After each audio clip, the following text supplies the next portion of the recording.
জগতে ভাই হয় ভাইয়ের বড় আপন। ভাই ছাড়া ভাইয়ের আপন এমন কেউ হতে পারে না। আরে ভাইরে আমার হয় এমন ভাইয়ের মহতন ভাই কয়জন আছে।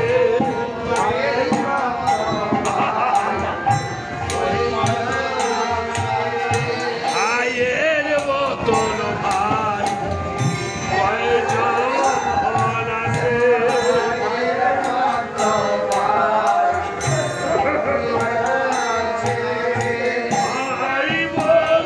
ভাইয়ের মতন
Sitaram পুত্র বলবে ওই আমি বাবা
প্রায় 2 মাস হলো আমি আমার মার হচ্ছে আর বাবুরে রাখতে পারবো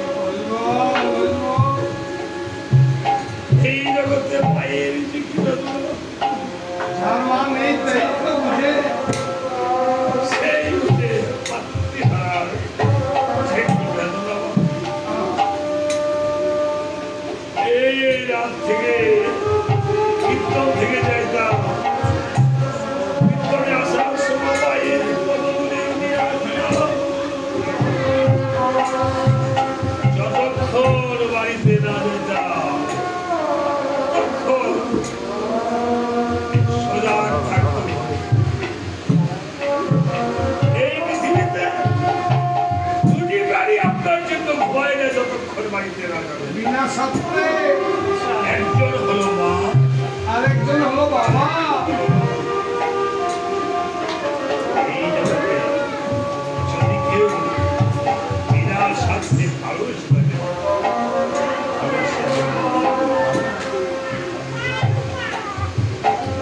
জানি না কারা কারা বাকি বাবাকে হারিয়েছে যারা আছে আসলে বাকি বাবাকে মুক্তিকে থেকে আলাদা বেলা নিয়ে ব্যথা নিয়ে বসে আছে আমার মতো আমি আমার বাস সকল ভাইয়ের সকল পিতা সকল স্বামীদের নির্বাণ মুক্তি লাভ করিব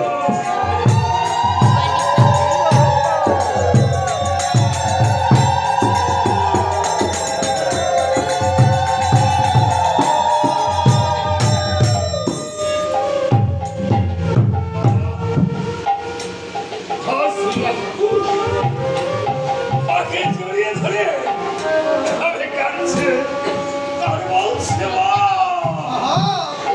তোমার কোনদিন না তোমাকে এই পিতার কথার যতদিন ভাবে বেঁচে থাকি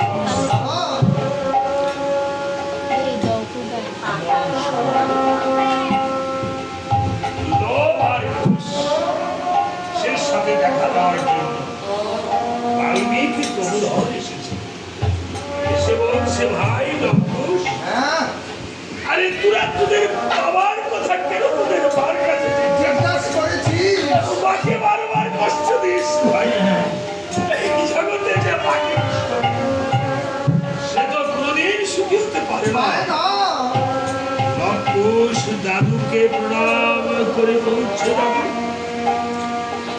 আর কোনোদিন মাকে কষ্ট দেব না বাবার কথা জিজ্ঞাসা করি করবো না বাল্মীকি বাড়ি বলছে লঙ্কুশ দাদু দাদু ভাই যেদিন তোদের পিতার সাথে পরিচয় করতে হবে সেদিন আমি পিতার সাথে তোদের পরিচয় করি পরিচয় করিয়ে দিব তোদের পিতা মরে নাই বেঁচে আছে আজকে এই রতনমণিটা এই রতনমণি কিন্তু মরে নাই সূক্ষ্ম দেহ ধারণ করে এই আসনে বসে আছে তাই না মাসের পাশের বন্ধ করে কুঞ্চিতে বসবে মানুষ মৃত্যুর পর সূক্ষ্ম জীব হয় পরমাত্মা পাখি রূপে এই দেহেতে রয় বিরাটা আপনার আত্মা কয় প্রকার বাবা 5 প্রকার না বিষয় পঞ্চাত্মা পঞ্চ আত্মা জীবাত্মা পরমাত্মা ভূতাত্মা বা প্রেতাত্মা তাই না আত্মারাম আত্মারামেশ্বর এক এক আত্মার এক এক খাবার জীবাত্মার কি খাবার ব্রহ্মবৈবর্ত পুরাণে দেখবেন 26 পৃষ্ঠায় জীবাত্মার খাবার হলো জল এই জন্য জলের আরেক নাম জীবন পরমাত্মার খাবার কি পরমাত্মার খাবার হলো বায়ু এই জন্য জীবে পরমে মিলিত হয়ে আসা যাওয়া হচ্ছে হচ্ছে দেখেছেন যদি না বুঝেন আপনার জ্ঞানমঞ্জুরি বই পড়ে দেখবেন তত্ত্ব রসামৃত জ্ঞানমঞ্জুরি বেশি টাকা না 30টি টাকা আপনি পড়লে সনাতন ধর্মের অনেক কিছু জানতে পারবেন 1000 প্রশ্নের উত্তর আছে হ্যাঁ 1000 প্রশ্নের উত্তর রয়েছে আপনি সনাতন ধর্মে অনেক কিছু জানতে পারবেন বাবা আপনি কোথা থেকে এসেছেন, কোথায় যাবেন, আপনার আদি নিবাস কি, কোথায়, কি কারণ, কেন এসেছেন পৃথিবীতে, আপনি কেন মানুষ হয়েছেন, কোথা থেকে। পাঁচটা আত্মার 5 রকম খাবার, পঞ্চ আত্মাকে পঞ্চভাবেই খাবার দিতে হয় মা। ভূতাত্মা, আপনি সকালে ঘুম থেকে উঠেছেন, এই জন্য ঘুম থেকে উঠে আপনি জীবন পেয়েছেন, অর্থাৎ জীবাত্মা পেয়েছেন। এই জন্য আপনি কিছু জল পান করবেন। জল পানে উপবাস এবং ভোজন 2 হয়। আপনি উপবাস থেকেও জল পান করতে পারবেন, এটা আমার শাস্ত্রে বলেছে। হ্যাঁ, তবে উপবাস থাকলে না করলে বিধেয়। এবার জল পান করে আপনি পরমাত্মার খাবার কি দিবেন, বায়ু। বায়ুতে কিছুক্ষণ 1 দণ্ডকাল বায়ুতে আপনি হাঁটাচলা করবেন, এই স্বাস্থ্য উপযোগী হওয়ার জন্য। দেখেছেন আমাদের সনাতন ধর্মের জিনিসগুলো বিজ্ঞান ভাবে মিলেছে। সকালে উঠে আপনি জল পান করবেন, আপনি দেখবেন আপনার এই রোগ ব্যাধি শরীরে অনেক কম হবে। প্রায় 34টা রোগ আপনার দেহ থেকে আসবে, আবার চলে যাবে। এই যে গ্যাস্ট্রিকের ওষুধ আমরা খাই না, এই গ্যাস্ট্রিকের ওষুধ লাগবে না। সকালে উঠে আপনি জীবাত্মার খাবার খেয়ে এবং পরে পরমাত্মার খাবার খেয়ে আপনি হাঁটবেন মুক্ত বায়ুতে, বায়ুতে আহার বিহার, বায়ুতে পরমাত্মার আহার বিহার। তারপর ভূতাত্মার খাবার দিবেন। এবার কর্মে যাবেন, আপনি ভূতের খাবার দিতে হবে। পঞ্চভূতের দেহ কি ইতি অফ টেস করুন, এই ভূতের খাবার, সেটা আপনি কি খাবেন না খাবেন সেটা আপনার ব্যাপার, তাই না। এবার জীবাত্মা, পরমাত্মা, ভূতাত্মা, আত্মারাম, আত্মারামেশ্বর। আত্মারামের খাবার কি? আত্মারামের খাবার হলো অমৃত। কি অমৃত? আপনি অমৃত কোথায় পাবেন? এই যে নাম সুধা পান করিতেছে। এবার আত্মারামেশ্বর, আত্মারামেশ্বরের খাবার কি? রসামৃত, চরণামৃত। সেই পঞ্চ আত্মার খাবার যদি আপনি মানুষ হয়ে আত্মাকে, আপনি মানুষের আত্মা পেয়ে যদি আপনি আত্মাকে উন্নীত না করতে পারেন, তাহলে আপনি নিজে নিজে আত্মহরণকারী হয়ে যাবেন। আমার মুখের কথা নয়, গীতার 17তম অধ্যায়, হ্যাঁ 17 অধ্যায়ে আপনি পড়লে আপনি পাবেন যে নিজের আত্মাকে নিয়ে উদ্ধার করতে পারে না, সে আত্মহরণকারী। যাক, আজকে এই জন্য সূক্ষ্ম আত্মা ধারণ করে এই রকম রয়েছে। তাই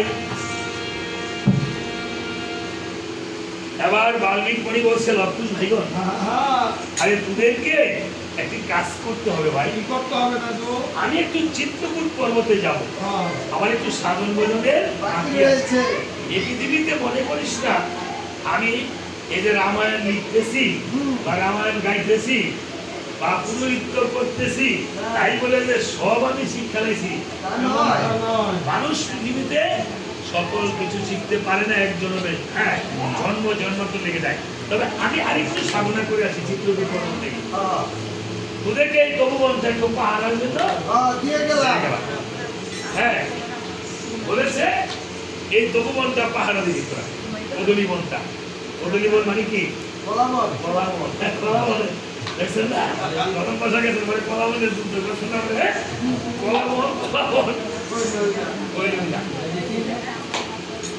এবার বলছে ঠিক আছে দাদু ভাই তুমি যাও।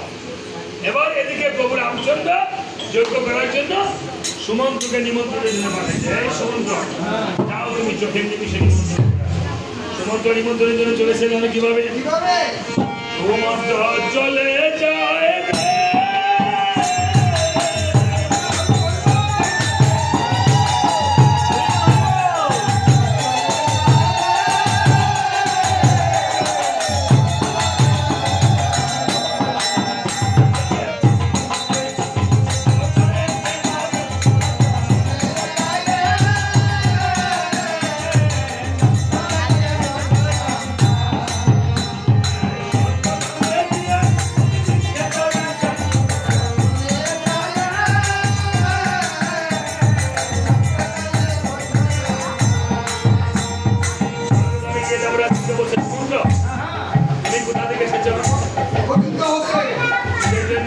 কতখানা পাঠ করে দেখো। কতখানা পাঠ করে দেখি মানে পায় রামচন্দ্র যেন অষ্টমের যজ্ঞের নিমন্ত্রণ করতে দেখা যায় কতখানা পাঠ করে মহাসন্তুষ্ট হল চতুর্থ যাবো কথা হচ্ছে।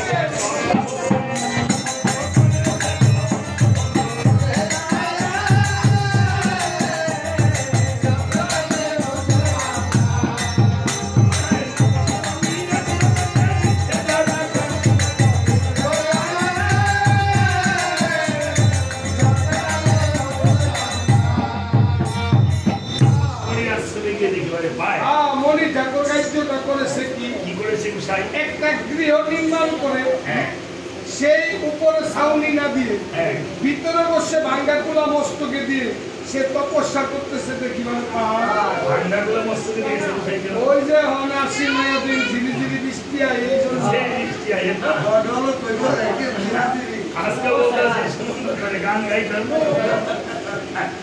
বলছে এই মণিবর এত সুন্দর নির্মাণ করে ঘর আপনি কেন বসে আছেন বাহিরে বেশ বলেছি সুমন্ত তাহলে করো একবার শ্রবণ হ্যাঁ এই ঘরখানা বানাতে আমার